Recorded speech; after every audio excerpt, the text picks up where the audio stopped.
Chevrolet now has a line of high-performance off-road trucks for an interesting target customer.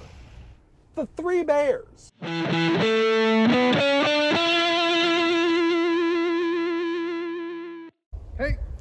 I'm back here. So the Silverado HD ZR2 completes a trio of high-performance off-road trucks from Chevrolet that includes the mid-size Colorado, the full-size light-duty Silverado 1500 ZR2, and this heavy-duty 2500 HD ZR2. They're all meant for very different customers, but share a key component. Like the others, the Silverado 2500 HD ZR2 is equipped with a set of Multimatic DSSV dampers, which use spool valves instead of shims to control the flow of fluid within them so that they can be precisely tuned to provide all sorts of dampening characteristics. That includes delivering a comfortable and controlled ride over small bumps while still being able to absorb huge impacts from big ones. The front independent suspension, which is unique among the Silverado and GMC Sierra in the heavy-duty pickup class, also gets special control arms and steering knuckles to work with those shocks. This also features a bigger, tougher steel transfer case skid plate and a front aluminum skid plate, plus steel bumpers, recovery hooks, and an electronic locking rear differential. Prices for the Silverado 2500 HD ZR2 start at $72,595 for a gas model with a 6.6-liter V8 that's rated at 401 horsepower and 464 pound-feet of torque. But this one has the optional 6.6-liter V8 turbo diesel, which is rated at 470 horsepower and 975 pound-feet of torque. That brings the price up to $82,085. Trucks with the gas V8 have a payload capacity of 3,397 pounds and a 16,000-pound conventional tow rating, while the heavier diesels can carry 3,193 pounds, but tow up to 18,500 pounds. With a fifth wheel or gooseneck trailer, the ratings are 18,070 pounds for gas and 18,100 pounds for diesel.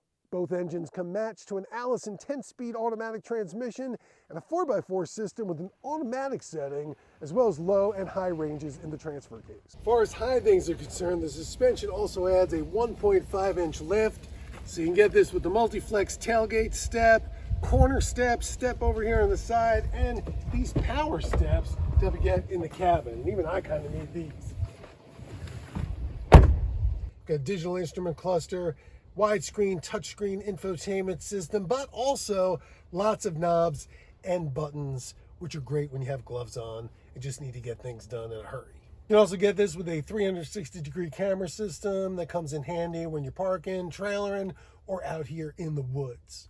But my one issue with that, as is often the case with these systems, is that there isn't a button for it. You have to go onto the screen and turn it on there, which is a step more than you'd like when you really need to use it. But there is one button that does several things simultaneously, as in open all four windows at once. And I don't really know when you'd ever need to do that. This maybe had beans around the campfire.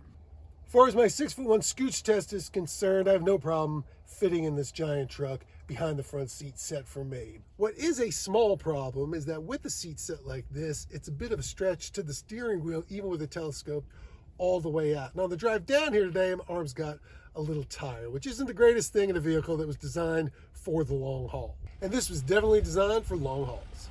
Since this is a heavy-duty truck, it doesn't get an EPA fuel economy rating, but on the highway today, got around 16 miles per gallon, which may not sound like a lot, but this has a 36-gallon fuel tank. So just do the math to figure out how far it can go. And let me know, because I'm not that good at math. Now, even though this has the same kind of shocks as the Colorado ZR2 and the Silverado 1500 ZR2, doesn't mean you can drive it the same. Colorado's great for tossing around, the Silverado can handle some speed, but this weighs over 8,000 pounds, so it's really more of a crawler. And even if it can jump, I'm not gonna try, because I don't want to stick that landing. It's also even a little bigger than the 1500, so on tight trails, you gotta watch out for those trailer mirrors, which can definitely be a little bit of a problem. And that's where that 360-degree camera comes in handy. Nevertheless, the suspension does an amazing job over big bumps and whoops. It's a gentle giant. Kind of feels like riding an elephant, especially this silver one. While this is a very high-tech vehicle, Chevy kept it pretty simple when it comes to the drive mode. You've got normal, tow haul, and off-road, which recalibrates the transmission, the traction control, the stability control, and even the anti-lock brakes to deal with the slippery surfaces, and takes the speed limiter off the e-locker so you can leave it on all the time.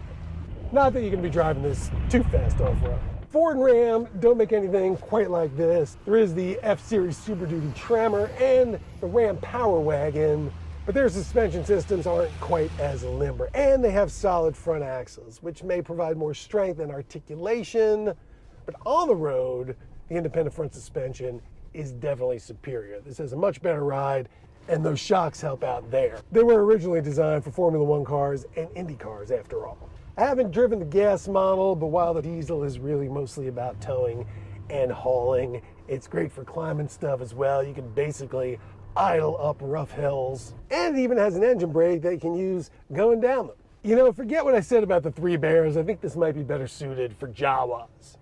It's basically the closest you can get to buying a sandcrawler. Ooh, teeny! I mean, ooh, biggie!